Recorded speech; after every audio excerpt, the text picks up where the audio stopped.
we're going to talk about planned giving, and planned giving is going to consider both your estate plan and your financial plan.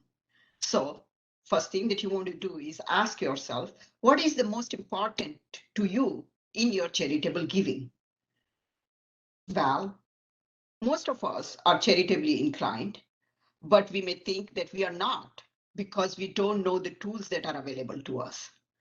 So once you realize that, then what is important to you? Do you want to minimize taxes? I always say philanthropy and tax avoidance are my two friends, right? So yes, I do want to avoid tax while I am also charitably inclined. So uh, I would not even ask you this question. Is there anyone who loves taxes, who loves to pay tax? I am sure the astounding answer is no.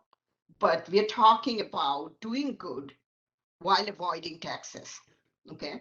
So is it also that you want to give back to your alma mater? The very fact that all of you have signed in here, you are interested in your alma mater. Yes, you remember whether it is Xavier or Peter, they all remember the days they spent at Dell State and where they are today. And everyone, even I remember my alma mater after ages, right? So yes, we want to support, hopefully you want to support the students and their mission. When we say support students, we are literally looking at what you or I was in our days in when we were studying. So maybe your goal is to leave a legacy for your alma mater, or maybe none of those. Is there something else that is in your mind that's in terms of charitable giving that is more important to you? You don't care, you think I will pay my fair share of taxes, but then again the word fair comes. But bottom line is there anything else that you would like to, that you have in mind in terms of charitable giving? And as we move on, the speakers will of course talk about some of the tools and all.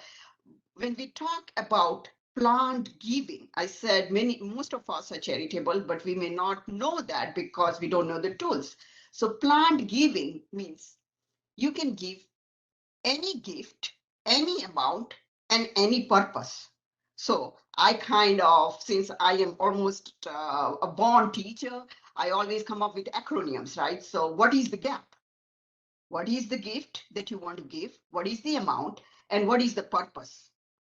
So, and that purpose could be you want your gift to be used only for operational expenses, for capital expenses, or for endowment.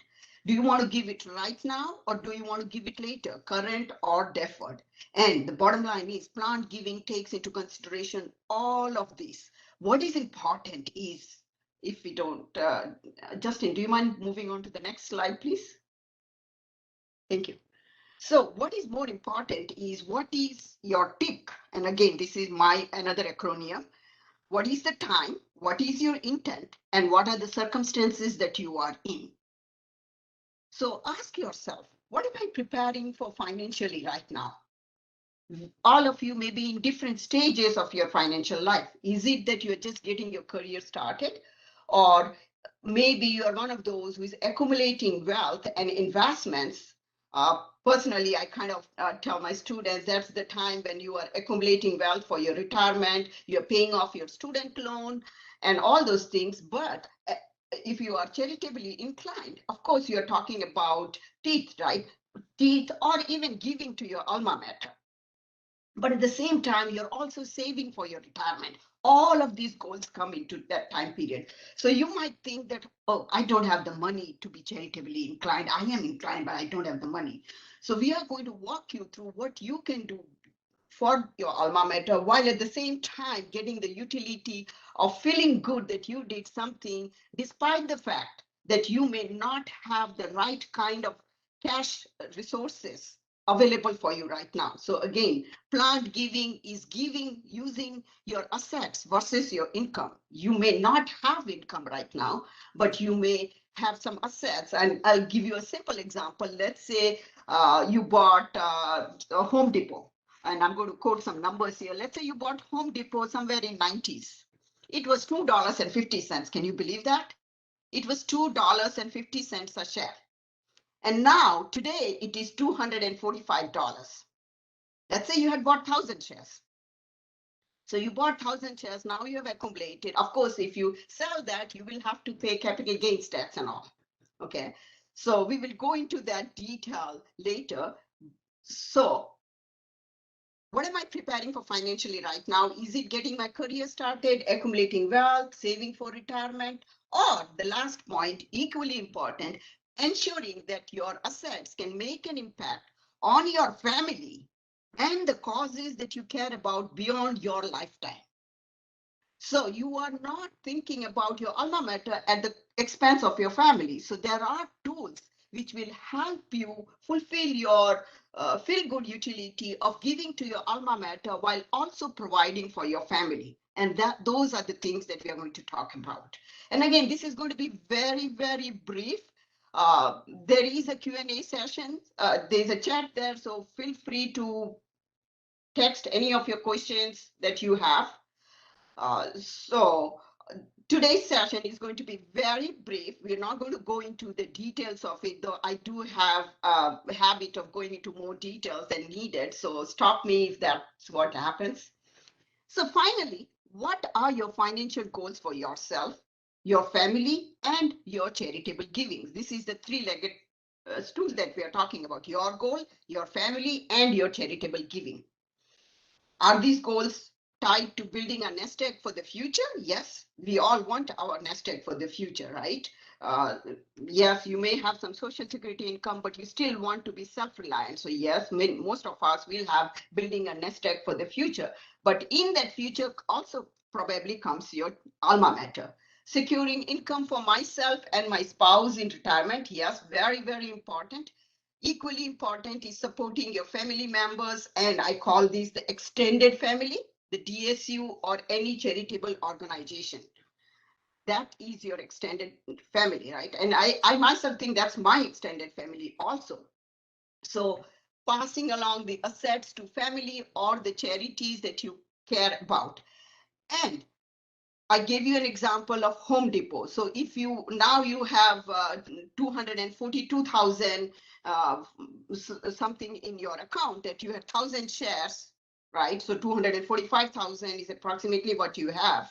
So your capital gains would be closer to 50,000 if you were to sell that.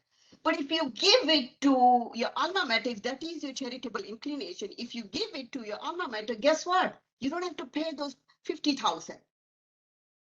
So it's a win-win situation. And if you think like, I want to give it to DSU, but I also like Home Depot in my portfolio, you could also, there are other tools which you could use to have that Home Depot in your account while still being charitably inclined to give to Dell State. So there are many tools that you can think about to the things that you can think about. These are just a bunch of ideas. You can give cash, you can give stocks and bonds, you can even give real estate. And frankly, you don't have to give the whole of real estate. You can give a percentage of it. You may have a condo, you want to give percentage of it, you can do that. And the best thing is you can also contribute from your IRAs. RMDs, required minimum distribution, you can contribute, and you do not have to think about paying tax because that is not going to be recognized as income. And there are different tools that we can use for that.